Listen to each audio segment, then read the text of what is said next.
මෙම වීඩියෝ එකෙන් අපි කතා කරන්න බලාපොරොත්තු වෙන්නේ ඉංග්‍රීසි භාෂාවේ මහා ප්‍රාණ ශබ්ද යෙදෙන ආකාරය පිළිබඳව. දැන් අපි ඉංග්‍රීසි භාෂාව සිංහල භාෂාවත් එක්ක සංසන්දනය කරනවා නම් ඔබ දන්නවා සිංහල භාෂාවේ මහා ප්‍රාණ ශබ්ද නැත්නම් අකුරු වෙනම දීලා තියෙනවා. උදාහරණයක් වශයෙන් ක ඛ ග ග ට ඨ ඩ ඩ. නමුත් ඉංග්‍රීසි භාෂාවේ එහෙම වෙනම දීලා නැහැ. එහෙම දීලා නැති වුණත් ඉංග්‍රීසි වචන ශබ්ද කිරීමේදී මහා ප්‍රාණ ශබ්ද යෙදෙන රීතියක් තියෙනවා. ඒ රීතියේ සරලම ආර්ය තමයි අපි අද කතා කරන්න බලාපොරොත්තු වෙන්නේ. මේකේ ප්‍රධාන වශයෙන්ම ඔබ දැනගත යුතු වෙන්නේ මේක තමයි. දැන් ඉංග්‍රීසි භාෂාවේ වචනයක් පටන් ගන්නකොට ඒ වචනය පටන් ගන්නවා නම් ප්ලෝසිව් එකකින්. අපි දැන් ප්ලෝසිව් එකක් කියන්නේ දැන් අපි ලංස්වල ඉඳන් දැන් වායුව අරගෙන මුඛය තුල හිර කළා නවත්තලා එක පාටම පිට කරනවා නම් අපි ඒ ශබ්ද වලට කියනවා ප්ලෝසිව් ශබ්ද කියලා. දැන් බලන්න ප ඨ ඛ මේවා ප්ලෝසිව්ස්. ඒ වගේම තමයි මේ ශබ්ද වොයිස්ලස් නම් අපි දන්නවා ප්‍රධාන වශයෙන්ම ශබ්ද ඉංග්‍රීසියේ තියෙන ෆොනීම්ස් අපි ප්‍රධාන වශයෙන් කොටස් දෙකකට බෙදනවා voiced and voiceless කියලා. දැන් voiced කිව්වේ අපි ඒ ශබ්දය උච්චාරණය කරනකොට අපේ මේ උගුරේ තියෙන vocal cords vibrate වෙනවා නම් ඒක voiced. vibrate වෙන්නේ නැත්නම් ඒක voiceless. දැන් ඔබ ඩ ග වගේ ශබ්ද ප්‍රනවුන්ස් කරනකොට මේ vocal cords vibrate වෙනවා. එතකොට දැන් ඩ ග වගේ ශබ්ද phoneme ඒවා voiced. නමුත් ප ට ඛ මේ ශබ්ද වලදී vocal cord එක vibrate වෙන්නේ නැහැ. ඒතර මේවා voiceless. අන්න අපි දැන් මේ රීතියේ ප්‍රධාන ෆීචර්ස් දෙකක් ඉගෙන ගත්තා. එකක් තමයි මොකද්ද? ප්ලෝසිව් එකක් වෙන්න ඕනි, voiceless ෆොනීම් එකක් වෙන්න ඕනි. අන්න එහෙම එකකින් යම්කිසි වචනයක් පටන් ගන්නකොට අන්න අපි මහා ප්‍රාණ ශබ්දය යොදනවා. මේක ඉංග්‍රීසි භාෂාවේ ෆොනටික්ස් වල පෙන්වන්නේ සුපර්ස්ක්‍රිප්ට් එකකින්.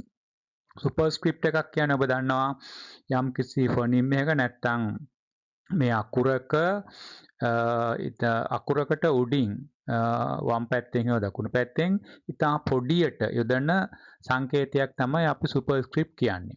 එතකොට මේ මහා ප්‍රාණ ශබ්ද යොදා ගැනීම සඳහා මේ මියුට් H එකක් තමයි අපි යොදාගන්නේ. මේක ඔබ ඩික්ෂනරි බැලුවොත් එහෙනම් ඔබට මේක හොඳින් දකින්න පුළුවන්. එතකොට මේ p කියන එක අපි මේක ප්ලෝසිව් එකක්.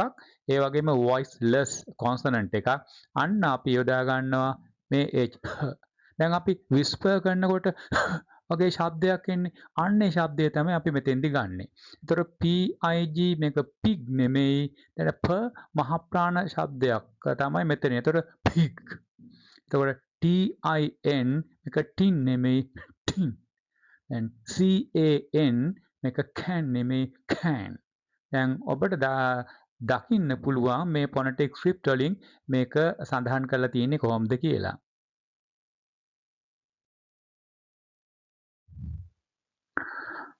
දැන් මේ දීලා තියෙන්නේ තවත් එක්සැම්පල් ඔබට බලා ගන්න. මේ එක්සැම්පල්ස් කීපයක් තියෙනවා ඔබට බලා ගන්න පුළුවන්. දැන් ගොඩක් වෙලාවට මේ වචනය ඇත්තම ස්ට්‍රෙස් වෙන්නත් ඕනි. ඒ කියන්නේ අපි යම්කිසි බරක් දාලා තමයි මේ වචනය කතා කරන්නේ. මේ බලන්න PIE pie. TIME time.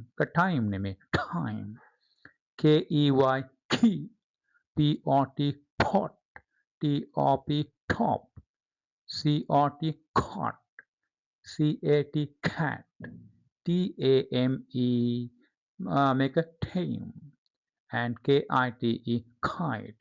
දැන් මේ හැම වචනයක් මුලටම මහා ප්‍රාණ ශබ්දය යෙදෙනවා. දැන් ඔබ දන්නවා අපි නැවතත් කතා කළොත් එහෙම දැන් විශේෂයෙන්ම මේ වචන පටන් ගන්නෙ ප්ලෝසිව් එකකින් නම් ගොඩක් වෙලාවට ප්ලෝසිව් එකකින් නම් දැන් ප ට ක වගේ තමයි ගොඩක් වෙලාවට අපි මේ යොදා ගන්න ශබ්ද. ඔබ මේ හැම ශබ්දයකම වචනයකම ඔබ දකින්නේ මේ ප ට ක ශබ්ද. එතකොට ඒක ප්ලෝසිව් එකක් නම් ඒක voiceless sound එකක් නම් අපි ගොඩක් වෙලාවට අර සුපර්ස්ක්‍රිප්ට් අර mute H අකුර අපි මේකට භාවිතා කරනවා මේ ෆොනෙටික්ස් වල පෙන්වන්න ඒ වචන අපි පටන් ගන්නකොට මහ ප්‍රාණ ශබ්දයකින් තමයි පටන් ගන්න.